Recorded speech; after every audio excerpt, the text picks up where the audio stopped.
YouTube, so anyone from the public is able to watch if they would like.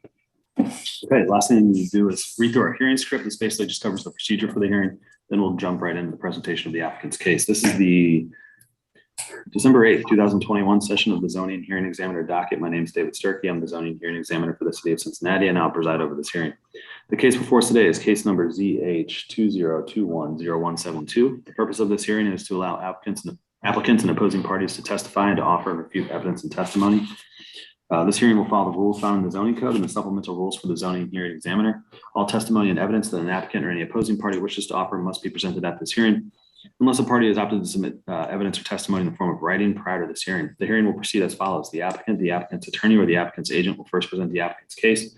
If there were anyone here from the public, they would then have an opportunity to present after the applicant has presented its case. I'll give the zoning plans examiner, Wes Menzel, an opportunity to provide any testimony in addition to a staff report that he would like. And then in the event that any party testifies or offers argument in opposition to this application, the applicant will have an opportunity to rebut that testimony. And then finally, the applicant will be able to make any closing statements. After all presentations have been made, I will close the hearing. Decisions may be expected within 2 weeks. So again, I'll let Ms. Meyer, Ms. Homer, and to the extent Mr. Hepburn would like to testify, I'll allow each of you an opportunity to tell me about the case. It can be one or all of you. It really doesn't matter. It's however you want to orient the presentation is completely up to you. And then we'll go to Wes. You can respond to anything Wes has said and make any closing statements. I may limit or exclude any testimony that I deem irrelevant or outside the scope of the application being considered. I may interrupt any speaker to ask questions or make any comments. I may also refuse to consider hearsay testimony. That's generally evidence you want to introduce that consists of statements made by someone who is not present at this hearing. In the event of any technical difficulties with the video conferencing technology, we've experienced a little bit here today already. We'll try to troubleshoot those as best as we can, but to the extent there's some defect that prevents us from meaningfully going forward with this hearing, I may continue or postpone this hearing, and that'll be at my discretion.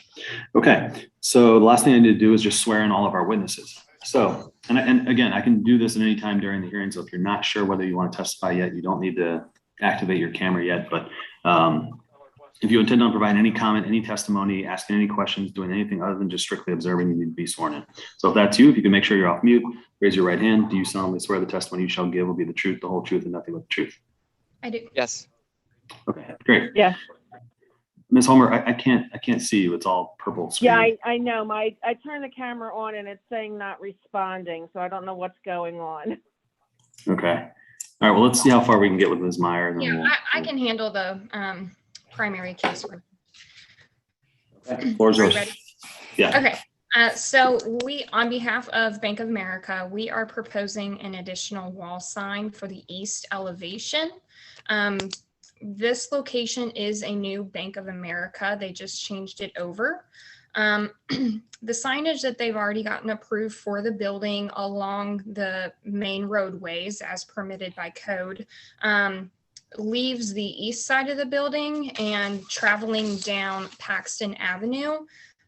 Really no identification until you get to the corner to actually know what that building is. So we are proposing this east side elevation so that you're able to see it hundreds of feet before you actually reach the intersection, and all of a sudden you see the monument sign for Bank of America. So there's no longer a property sitting behind this building. There's just the Chipotle, and there's probably 300 feet or so in between the two. And I believe I submitted some images while you're traveling down Paxton Avenue. And there's really not much visibility of even just the ground sign that's going to be placed on the corner. So the additional elevation is really just for identification purposes as you're traveling down Paxton Avenue.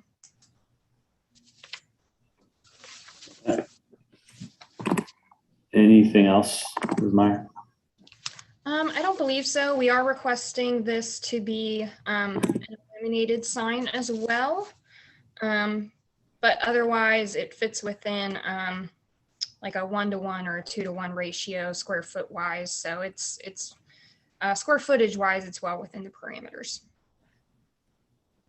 Gotcha. Okay. So, and there will be other signage as well on the property. Is that right? That is correct. How many total signs will there be?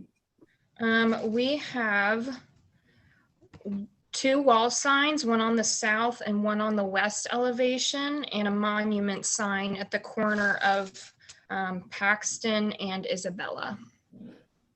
Gotcha. Okay. Let's see. So when you say that it's underneath the, oh, I'm sorry, my screen just went black. That was weird.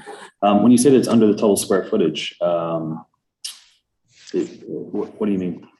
I apologize. Comparing the length of the building there to the actual square footage of the sign. I had that measurement. I believe that building measurement is approximately 70 feet. And the, I would imagine the allowance there would be a 1-to-1 or a 2-to-1 or even 1-to-1. But that the 40 square foot would work on that elevation alone if it were to be on a street. Okay, I got you. That makes sense. All right. Anything else right now, Ms. Meyer? I don't think so. Michelle, would you like to add anything?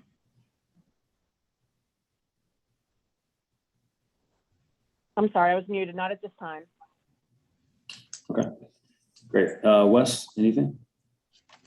Good morning. Yeah, I just want to pick up on something that Megan said about the building is situated and the angle of Paxton Avenue relative to the building. You can actually see the east facade of the building, which is where they're proposing the sign. Mm-hmm. As you look across, basically looking across the Chipotle parking lot. So the facade does have like a de facto frontage. And regarding the other two signs, they have been permitted for two other signs, one on the south facade and one on the west facade, with formal frontage. And the total square footage of that is 84 square feet. Just basically want to highlight that they still have an extra allowed square footage that could be on the other two facades, but basically they're shifting some of that allowed square footage over to the east facade. So, I think it's a reasonable request, as I kind of highlighted in our report. So I just want to highlight those couple of angles on that. Thanks. Thank you. Okay. Ms. Meyer, do we see any other examples of this in this particular area? There's another bank down the street, right? Fifth Third or PNC? I apologize. I should have double checked on that. No, it's fine. I could give you an example directly across Paxton at where Wasson intersects. There was a variance granted for the cryogenics facility there that fronts on the Wasson Trail. Like, it doesn't actually have frontage on the street. So I think you granted a variance for that a year ago or something. Yeah, I did. Remember that or not? But. Yeah. Thank you, Wes. Okay. Wes, what about the PNC Bank there? It looks like that might also qualify. It's a little bit for the other direction on Paxton. Yeah, that's kind of in front of Kroger there. Yeah. I mean, I can see it, so. Yeah, I'm looking at the aerial. So there's probably signage on the west facade facing the parking lot, but I don't know the history of that. But Yeah. What about the Chipotle sign itself on the facade on Chipotle facing the parking lot? Does that count as a non-street facade? Yeah, if it were facing the parking lot, then it would be not a formally permitted sign. Okay. Okay. Ms. Meyer, anything else in closing or otherwise before we adjourn?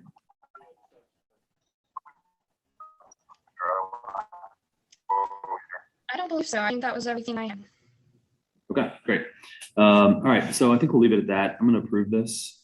I just need to type up the decision in a formal opinion. That usually, with the queue that I have, takes about 2 weeks. As soon as I do that, as soon as I complete it, I put it into a PDF and email it to everybody who's in the hearing today. And so you'll have it just moments after it's complete. And as soon as you have that, you can start working with Wes to get necessary permit approval. you have any questions in the meantime, you can reach out to me or Wes, and we'll answer any questions you may have. Or if you just want a status update on the decision, you can reach out to me directly, and I'd be happy to respond. Any other questions right now? No, sir, that does it for me. Thank you. Okay, great. Well, again, if anything comes up,